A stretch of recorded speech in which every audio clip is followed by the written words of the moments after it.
여러분 평안하십니까? 오늘도 말씀과 함께 주님의 은혜 가운데 거하시기 바랍니다. 오늘 말씀은 이사야 40장 12절부터 31절입니다. 이사야 40장부터는 하나님께서 바벨론에 끌려가서 포로 생활을 하고 있는 백성들을 위로하십니다. 새로운 회복과 소망의 메시지를 선포하십니다. 고대 근동에서 국가 간의 전쟁은 각 나라가 섬기고 있는 신들 간의 전쟁이기도 했습니다. 그래서 그들은 전쟁에 출전하면서 자신들이 섬기는 신들에게 승리를 기원하는 의식을 치르고 나갔죠. 그래서 야훼 하나님을 구원자로 알고 있던 이스라엘에게 예루살렘의 함락과 바벨론 포로 생활은 큰 충격이 아닐 수 없었습니다. 이들은 자신들의 죄악으로 인해 하나님께서 바벨론을 징계의 도구로 사용하신 것은 알지 못한 채 하나님에 대해 의심과 회의를 품었을지도 모릅니다. 과연 하나님이 정말 살아계신가? 하나님이 우리를 바벨론의 손에서 구해낼 능력이 있는가? 그래서 하나님께서 새로운 희망과 위로를 선포하심에도 불구하고 그 말씀을 믿지 못하고 받아들이지 못했을지도 모릅니다.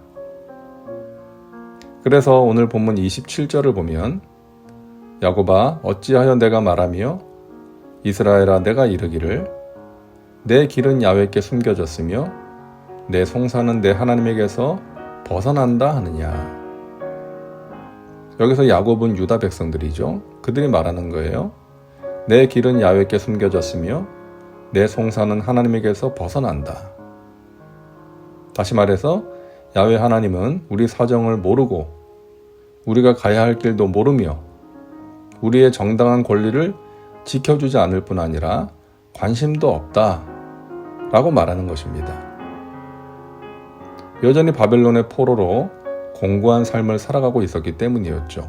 그래서 이사야를 통해 선포된 위로의 메시지가 마음에 별로 와닿지 않았던 것입니다. 자, 오늘 본문은 이런 백성들을 향해 선포하시는 말씀인데요. 과연 누가 감히 하나님께서 하시는 일들에 비길 수 있겠느냐? 라고 질문을 쏟아내십니다. 누가 손바닥으로 바닷물을 헤아렸으며 누가 야훼의 영을 지도하였으며 누가 그를 교훈하였으며 그에게 정의의 길로 가르쳤으며 누가 이 모든 것을 창조하였나 보라. 하나님께서는 이런 질문들을 통해서 이스라엘을 위로하고 구원하시는 하나님은 그 누구와도 비교할 수 없는 능력의 하나님이시며 온 세상을 창조하시고 다스리시는 주권자라는 것을 강조하고 있는 것입니다. 자, 몇 구절만 같이 볼까요? 먼저 12절입니다. 누가 손바닥으로 바닷물을 헤아렸으며 뼘으로 하늘을 쟀으며 땅의 티끌을 되에 담아 보았으며 접시 저울로 산들을 막대 저울로 언덕들을 달아 보았으랴. 하나님께서는 바다를 손바닥에 담아서 그 양을 측량하셨고 손바닥 한 뼘으로 하늘을 재어 보셨습니다.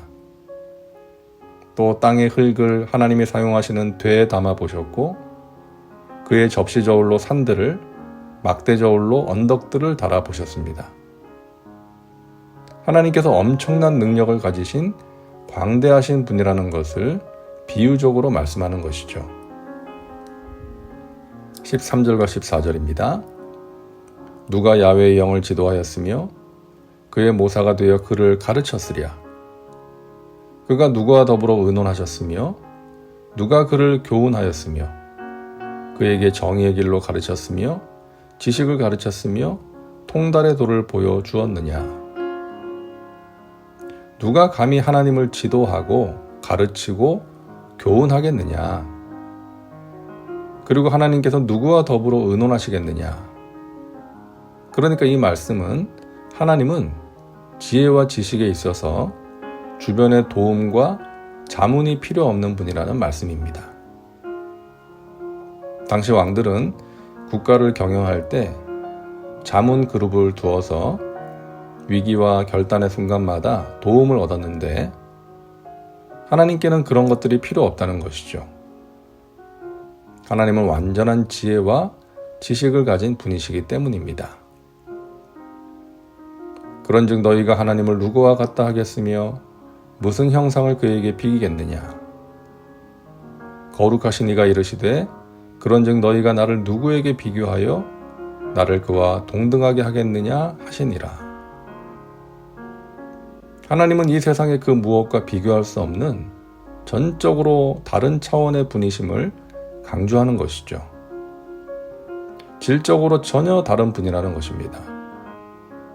그런 하나님을 섬기지 않고 바벨론의 우상 문화에 찌들어서 우상을 만들어 섬기고 있는 사람들을 향해 책망의 말씀을 하십니다. 우상은 장인이 부어 만들었고 장색이 금으로 입혔고 또 은사슬을 만든 것이니라. 궁핍한 자는 거제를 드릴 때에 썩지 아니하는 나무를 택하고 지혜로운 장인을 구하여 우상을 만들어 흔들리지 아니하도록 세우느니라.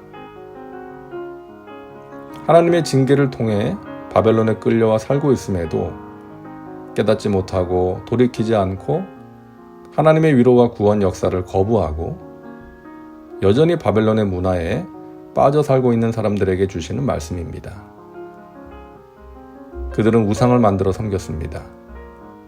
썩지 않는 나무를 선택해서 가져와 우상을 만들고 흔들리지 않도록 받침대를 만들었습니다. 사람의 손으로 만든 우상, 흔들리지 않도록 받침대까지 세워줘야 하는 우상이 무슨 능력이 있겠습니까? 하나님의 말씀을 신뢰하지 못하고 하나님의 위로를 거부하고 여전히 우상을 섬기는 백성들에게 하나님께서는 강력하게 말씀하십니다. 너희가 알지 못하였느냐? 너희가 듣지 못하였느냐? 태초부터 너희에게 전하지 아니하였느냐? 땅의 기초가 창조될 때부터 너희가 깨닫지 못하였느냐? 깨닫지 못하는 그들을 안타까워하시면서 결단을 촉구하십니다. 이 세상의 것들과 비교할 수 없는 하나님, 전능하신 창조주 하나님, 광대하신 하나님을 신뢰하라는 것이죠. 너희는 눈을 높이 들어 누가 이 모든 것을 창조하였나 보라.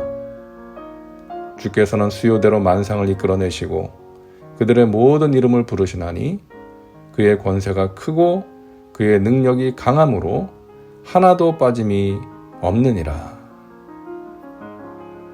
하나님은 다른 어떤 존재와 비교 불가능한 존재이십니다. 세상을 창조하시고 다스리시는 분이십니다.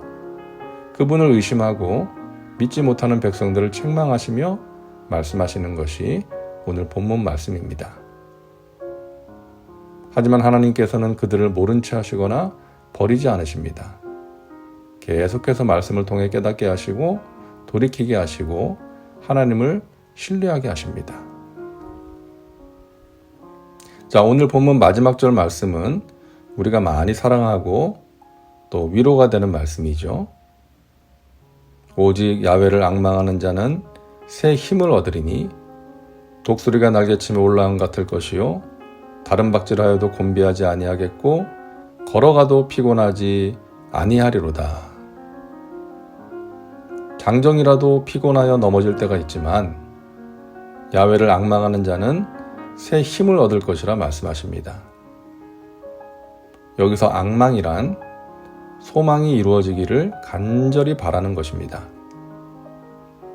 하나님을 온전히 신뢰하고 소망이 이루어지길 바라며 기다리는 자에게 마치 독수리가 힘있게 창공으로 올라가는 것처럼 새 힘을 주시고 피곤하지 않게 해주신다는 것입니다. 우리는 이 세상을 살아가는 동안에 피곤하고 지칠 때가 있습니다. 낙심이 찾아올 때가 있습니다. 그때 우리는 야훼 하나님을 앙망해야겠습니다.